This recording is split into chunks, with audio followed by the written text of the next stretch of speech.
Seja bem-vindo a mais uma aula, seguindo a nossa sequência, né? Depois de aplicar na região dorsal, depois nos deltoides, nós vamos fazer agora a primeira aplicação de membro inferior. E essa primeira aplicação vai ser no músculo do glúteo médio, tá?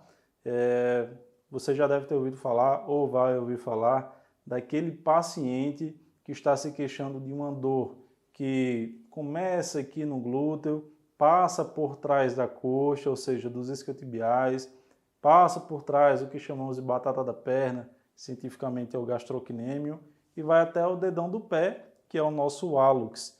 Então, quando as pessoas ouvem esse tipo de relato, logo elas pensam que se trata de uma dor ciática, ou seja, um problema onde existe uma compressão de uma vértebra sobre outra, quem está no meio é o disco intervertebral, que ao ser pressionado se expande e toca na raiz nervosa do nervo ciático, que faz gerar essa dor. Só que muitas vezes aqui, durante esses 13 anos de fisioterapeuta, de experiência, eu recebi o paciente estava com esse relato de dor, mas ao olhar a ressonância magnética, a coluna dele estava perfeita, o disco não estava tocando o nervo ciático.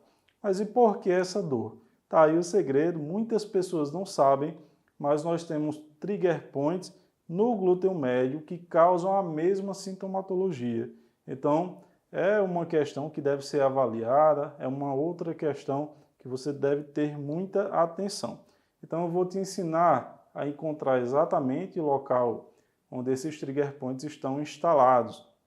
Então, muitas vezes eu falo aqui durante o curso para você, olha, perceba essa estrutura óssea, a partir daqui você começa a palpar, então isso que eu estou te passando são noções de anatomia palpatória. E o que é anatomia palpatória? É o ato de palpar corretamente aquela musculatura, levando em consideração algumas estruturas anatômicas como ponto de partida para te nortear e fazer você chegar exatamente no ponto que você quer. Então, agora eu vou te mostrar especificamente. A minha paciente está deitada de lado, né? Nós chamamos essa posição de decúbito lateral. Então, a primeira coisa que você vai fazer com a sua mão, né? Claro, vai depender do tamanho da sua mão e do tamanho da paciente, você vai separar aqui os seus dois dedos, o indicador e o polegar. O indicador eu vou procurar aqui a estrutura, a crista ilíaca antero-superior, ou seja, que fica na frente e que fica mais em cima. O meu indicador já está tocando lá e o meu polegar vai tocar onde? Na crista ilíaca póstero-superior, ou seja, que fica exatamente aqui atrás. Quando eu fiz essa palpação, onde eu toco aqui na frente com o indicador e atrás com o polegar, qual é a forma que eu estou fazendo aqui? Estou aqui, ó, fazendo o formato de um arco, né?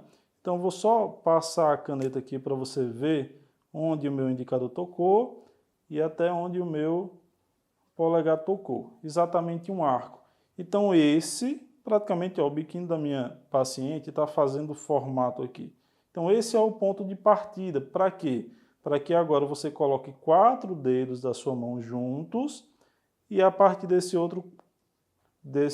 outra marcação você faça um outro arco similar ao primeiro. Então, quando você faz esse segundo arco, 4 dedos após essa primeira, tá? Você vai ter exatamente o local onde os trigger points do glúteo médio se localizam, tá? Nós temos aqui em média de 4 a 5 trigger points localizados de anterior para posterior.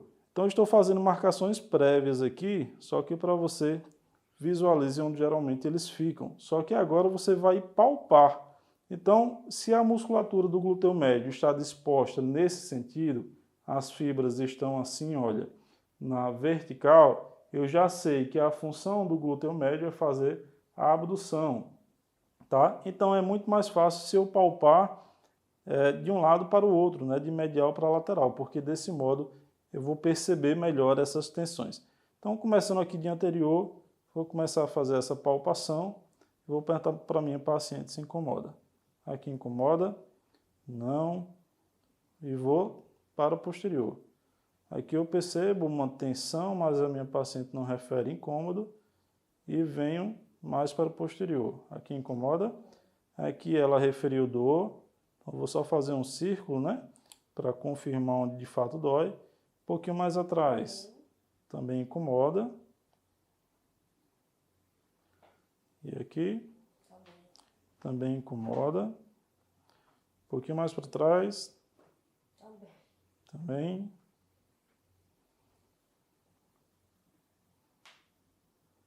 Também. Um pouco, mesmo que seja um pouco, já é uma indicação. E um pouco mais atrás, não. Então, olha, 1, 2, 3, 4, 5 X, né? 5 locais que a minha paciente refere dor. Para você ver, levei em consideração o primeiro arco, 4 dedos, cheguei no segundo arco. Coloquei o X para falar, olha, geralmente eles se localizam aqui. Ela não tem esses pontos e gatilhos mais para o anterior, mas quando eu comecei a trazer o meu dedo um pouco mais para trás, ela teve todos os outros 5 pontos de gatilho. Pode voltar lá na apostila, ou pode acompanhar aí junto comigo na apostila, que você vai ver que eles se localizam exatamente aqui. Agora, esses pontos de gatilho estão muito próximos, não é? Então, não vai dar para colocar aqui 5 copos da ventosa. Então, você vai pegar um copo da ventosa de tamanho médio ou grande, e com um só você vai ver que ele vai abraçar aqui, ó, 2 trigger points e meio. Então o que é que você vai fazer? Vai centralizar ele para que 2 trigger points fiquem dentro do copo da ventosa e vai começar a fazer a sucção. Tranquilo?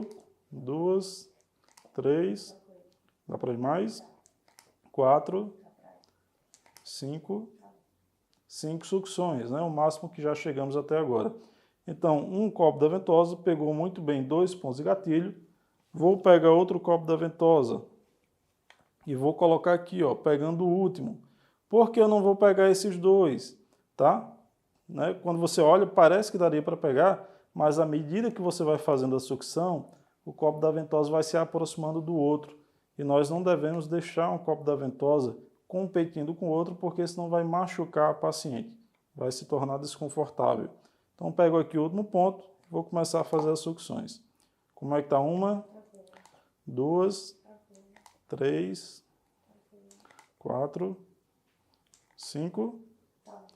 Então, olha, eu tenho um copo da ventosa pegando 2 pontos e tenho outro copo da ventosa aqui pegando 1,5 praticamente. Mas eu tenho outro ponto que está aqui no centro, que eu não consegui pegar. Então, eu vou deixar esses copos aqui pelo tempo que eu estabeleci. Imagina que eu estabeleci aqui 8 minutos, tá? E quando retirar esses 2 copos da ventosa, eu venho com um copo menor e pego esse outro aqui, que eu não consegui alcançar agora por causa da proximidade de todos os pontos, tá? Então, ao fazer essa aplicação, deixar o tempo necessário, você vai diminuir a tensão desses pontos de gatilho e da musculatura como um todo, fazendo com que aquela sintomatologia muito parecida com a dos pacientes que têm uma ciatalgia, seja eliminada ou alivie bastante, tá bem?